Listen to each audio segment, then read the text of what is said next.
السلام علیکم ورحمۃ اللہ وبرکاتہ۔ اعوذ باللہ من الشیطان الرجیم، بسم اللہ الرحمن الرحیم۔ یا ایہا الذین آمنوا لا تقولوا راعنا وقولوا انظرنا واسمعوا وللكافرين عذاب أليم۔ صدق الله العلي العظيم۔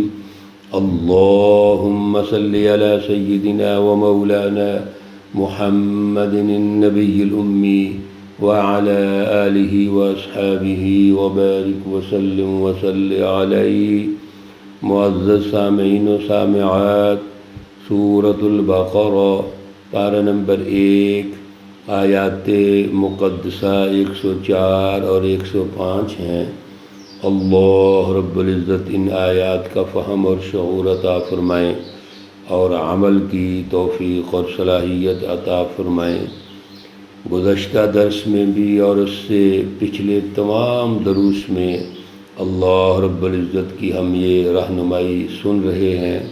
اللہ ہمیں ارشادات عالیہ سے نواز رہے ہیں کہ قوم بنی اسرائیل، ان کے رویے، ان کا مزاج، اور اسی کے تناظر میں آج کے یہود و نصارہ، یہ یہودی بالخصوص، ان کا جو مزاج اللہ رب العزت ارشاد فرما رہے ہیں، کیا ہے فکری پستی ہے، کیا ہے رویے انفرادی ہیں، کیا ہے ذاتی اغراض غالب ہیں۔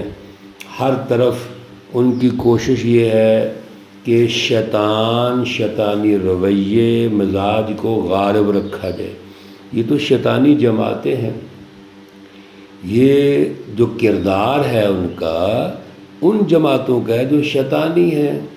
اس لیے اللہ رب العزت نے ارشاد فرما دیا مختلف جگہوں پر، اور ایک جگہ پر تو واضح کہہ دیا کہ لا تتخذوا الیہود والنصارى اولیاء، یہ یہود و نصارہ سے دوستی نہیں کرنی۔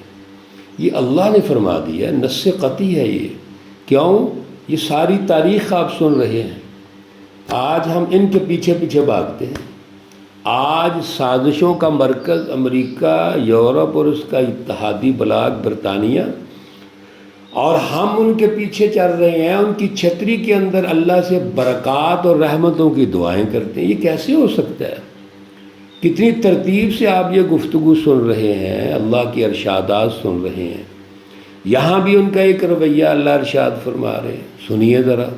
یا ایہا الذین آمنوا، اے ایمان والو، لا تقولوا راعنا، نہ کہو راعنا، یہ جو لفظ ہے راعنا، یہ نہ بولو۔ صحابہ کرام رسول اللہ صلی اللہ علیہ وسلم کی مجلس میں راعنا بولتے تھے۔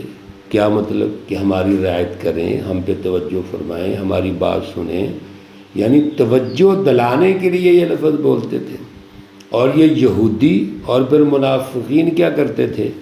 اس لفظ کو کھینچ کے بولتے تھے، راعین، جس کا معنی ہے استغفر اللہ معاذ اللہ، ہمارا چرواہا، جیسے کسی بیوقوف آدمی کو بلایا جاتا ہے۔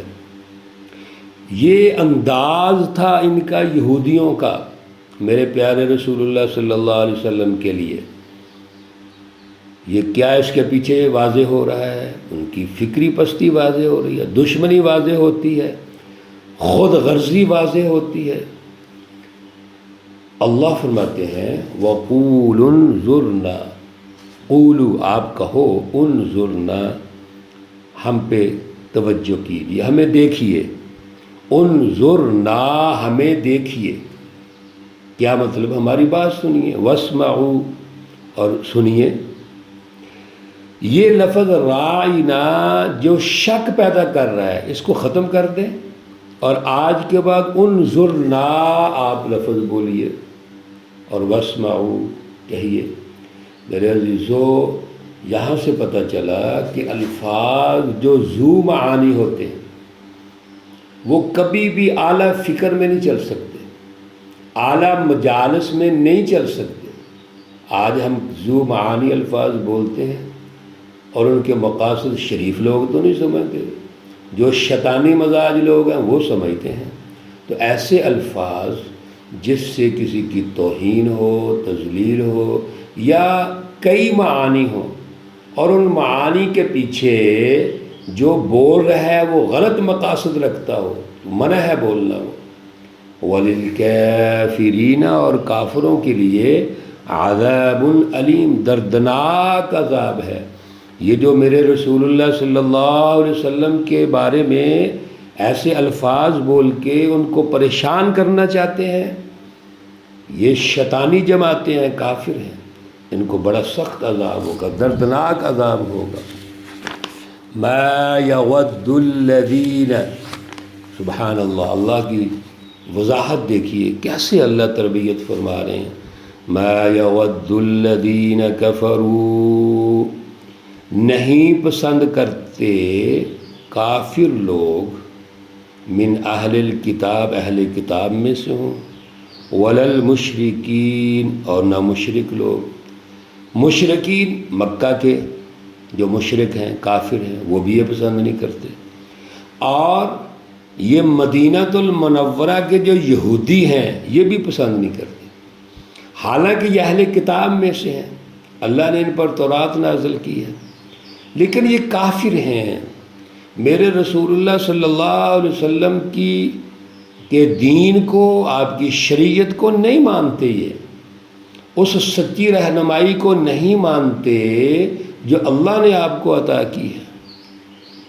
کیا نہیں پسند کرتے یہ مشرک، کافر، اہل کتاب ہوں یا مکہ کے مشرک ہوں، یہ پسند نہیں کرتے۔ کیا نہیں پسند کرتے؟ ان ينزل، کہ نازل فرمائیں، علیکم، آپ پر، من خیر، کوئی بھلائی، من ربکم، تمہارے رب کی طرف سے۔ یہ پسند نہیں کرتے کہ رسول اللہ صلی اللہ علیہ وسلم پر اللہ کی طرف سے کوئی بھلائی نازل ہو۔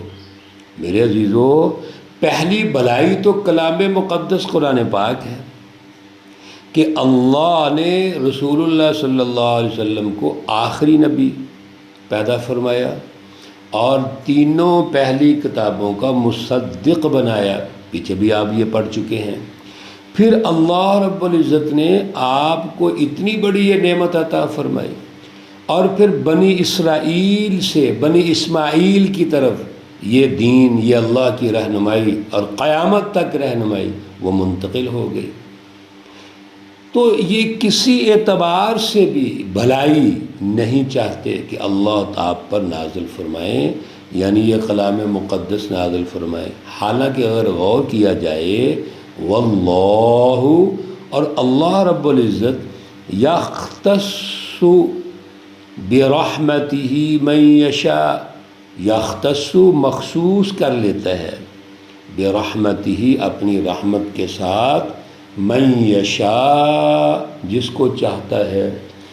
رسول اللہ صلی اللہ علیہ وسلم کا جو تعین ہے، آپ صلی اللہ علیہ وسلم کا مبعوث ہونا ہے، یہ اللہ کی طرف سے ہے، اللہ نے مقرر فرمایا، اللہ کی چاہت ہے، اللہ کی مرضی ہے۔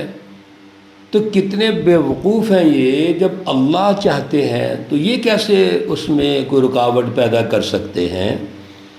اس لیے اللہ نے یہاں اصول ارشاد فرما دیا، یہ اللہ کی مرضی ہے، اپنے بندوں میں سے جس کو رتبہ دے۔ ہمارا کام ہے ہم اللہ رب العزت کی اتباع کریں، اور جس کو اللہ نے منتخب فرما دیا ان کی اتباع کریں۔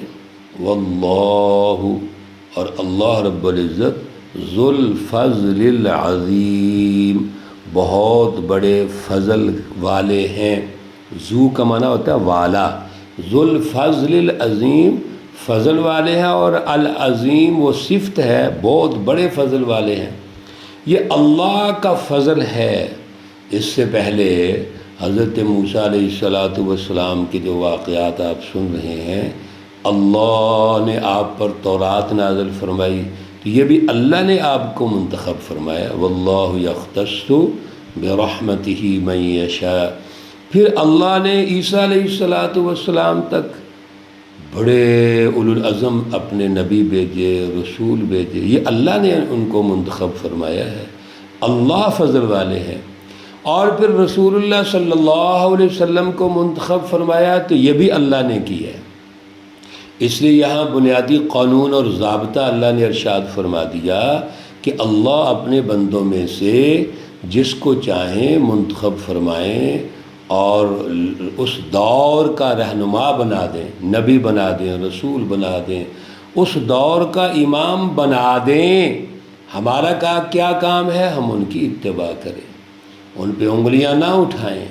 رسول اللہ صلی اللہ علیہ وسلم کی اتباع تو یہودیوں کو کرنی چاہیے تھی، پہلے بھی آپ یہ سن چکے ہیں، وَلَا تَكُونُوا أَوَّلَ كَافِرٍ بھی، آپ کو تو انکار نہیں کرنا چاہیے۔ کیوں؟ آپ کے پاس تورات ہے، آپ اہل کتاب ہیں، اور تورات میں رسول اللہ صلی اللہ علیہ وسلم کی بشارت موجود ہے۔ عیسائیوں کو تو انکار نہیں کرنا چاہیے، انجیل میں رسول اللہ صلی اللہ علیہ وسلم کی بشارت موجود ہے۔